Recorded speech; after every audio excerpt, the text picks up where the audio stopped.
Very good evening. Very good evening అండి. ఏంటి పవన్ కళ్యాణ్ గారు ఒక్కసారిగా రైజ్ అయ్యారు, డైరెక్ట్ వార్నింగ్ ఇస్తున్నారు.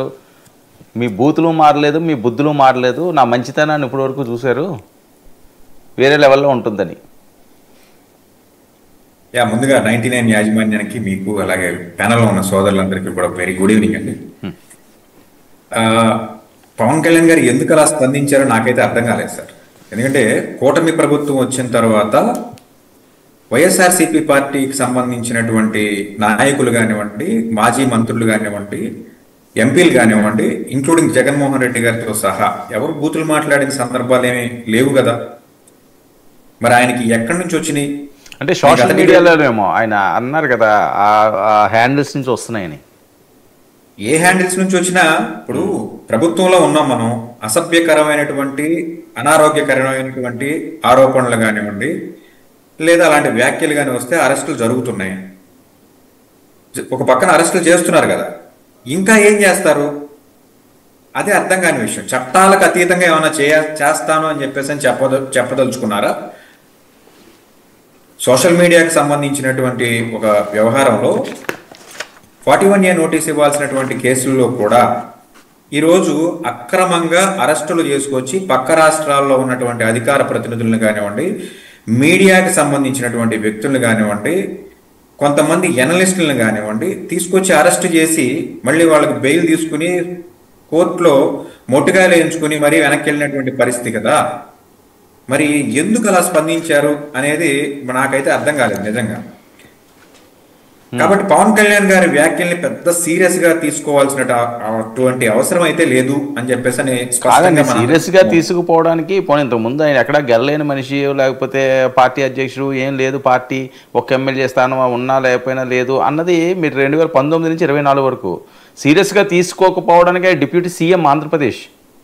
అయితే ఏంటి సార్, డిప్యూటీ సీఎం అయినంత మాత్రాన రాజ్యాంగానికి అతీతంగా పనిచేసేటువంటి అధికారం ఏమన్నా ప్రభుత్వానికి వస్తుందా? డిప్యూటీ సీఎం అయినంత మాత్రాన చట్టాలు ఆయనకి అందుబాటులో ఉంటాయి కానీ ఆ చట్టాలకు అతీతంగా ఏమైనా పనిచేస్తారా? ఏం చేసినా అదే చట్టాల ప్రకారం చేయాలి. ఆ చట్టాల ప్రకారం ఏం చెప్తున్నాయి, చట్టాలు ఏం చెప్తున్నాయో అనేది ఫస్ట్ తెలుసుకోవాలి. ఆ చట్టాల ప్రకారం మనం వ్యవహరించాలి. డిప్యూటీ సీఎం అయినంత మాత్రాన చట్టాలకు అతీతంగా పనిచేస్తాను, మీ తాట తీస్తాను, మీ తోలు తీస్తాను అని అంటే ఎవరన్నా ఊరుకునే పరిస్థితి ఉందా? మనం ఏమన్నా అనాగరికమైనటువంటి సమాజంలో ఉన్నామా? లేదు కదా. అందరూ ఎడ్యుకేటెడ్ పరిస్థితుల్లోనే ఉన్నాం. ఈరోజు ఒకప్పటితో పోల్చుకుంటే ఈరోజు లిటరసీ పెరిగింది.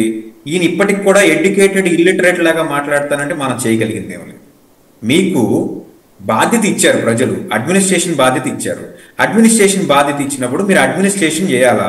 కన్సెంట్ మంత్రి ఉన్నారు, ఆ మంత్రికి సంబంధించినటువంటి పనుల్లో మీకేం సంబంధం సార్? అసలు మీ మంత్రిత్వ శాఖ ఏంటి, దాని పనిదినాలేంటి, దాని ఇప్పుడు మనం ఏం చెప్తారండి? వాళ్ళ కూటమిలో కలిసి ఉన్నారు, వీళ్ళతో దాంట్లో వాళ్ళు మాట్లాడేమో, వాళ్ళ దాంట్లో ఈయన మాట్లాడతారేమో, అది వాళ్ళకి అబ్జెక్షన్ లేదు కదా సార్. ఇప్పుడు కూటమికి సంబంధించి హీఈస్ ద సుప్రీం అండి, చెప్పాల్సిన పనే ఉంది సార్. నేను అది చేస్తాను ఇది చేస్తానని చెప్పేసి చెప్పాలి.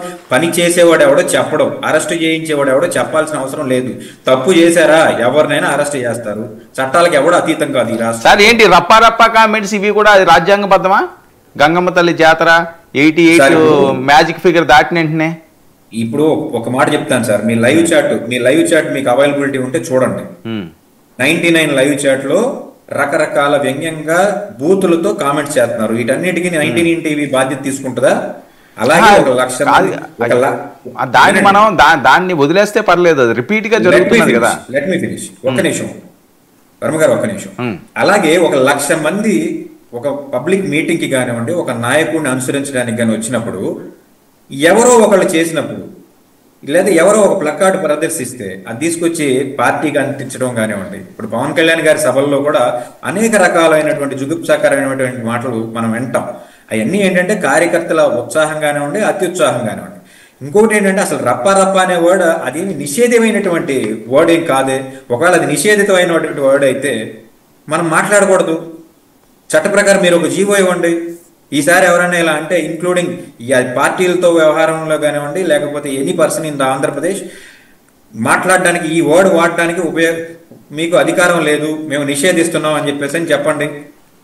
డెఫినెట్ గా ఆ వర్డ్ని ఎవరో మాట్లాడేటువంటి పరిస్థితి ఉండదు. రాయలసీమలో సర్వసాధారణమైనటువంటి మాట.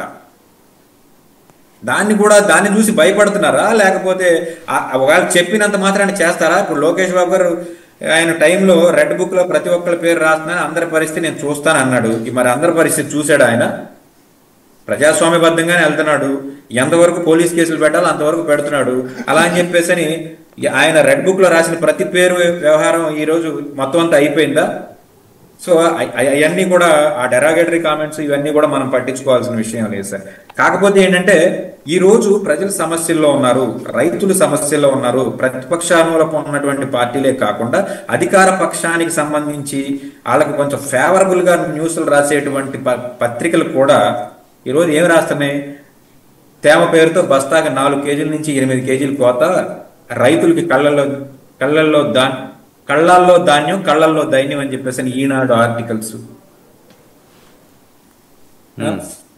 ఒక పక్కనేమో కాకినాడలో వైద్యం సక్రమంగా అందక మనుషులు చనిపోయారు అని చెప్పేసి వార్తలు. ఇవన్నీ ప్రభుత్వం యొక్క అడ్మినిస్ట్రేషన్ ఫెయిల్యూర్. నేను ఇది పవన్ కళ్యాణ్ గారి ఫెయిల్యూరు, చంద్రబాబు నాయుడు గారి ఫెయిల్యూరు, లోకేష్ గారి ఫెయిల్యూర్ అని చెప్పదలుచుకోవాలి. ప్రభుత్వంలో అన్ని మంచిగా జరగవు, కొన్ని చెడులు కూడా జరుగుతాయి. ఇవి కూడా జరగకుండా ఉంటాయని కదా మనం అందరం తీసుకుని. ఈ ప్రభుత్వాన్ని కాదనుకుని మరో ప్రభుత్వాన్ని ఎందుకు ఎన్నుకుంటారు? గత ప్రభుత్వంలో 100% చెడు జరిగింది, ఈ ప్రభుత్వంలో కనీసం ఇంకో 10% ఎక్కువ మంచి జరుగుద్దని కదా మనం ప్రభుత్వాన్ని మార్చుకునేది.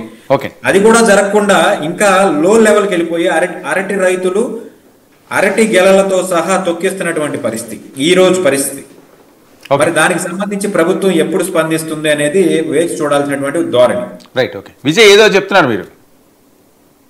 సార్, ఇప్పుడు చట్టాల గురించి ఏదో 41 నోటీస్, ఆ ప్రభుత్వంలో హైకోర్టుకి స్వయంగా డీజీపీని పిలిచి చట్టాలు చదివించారు.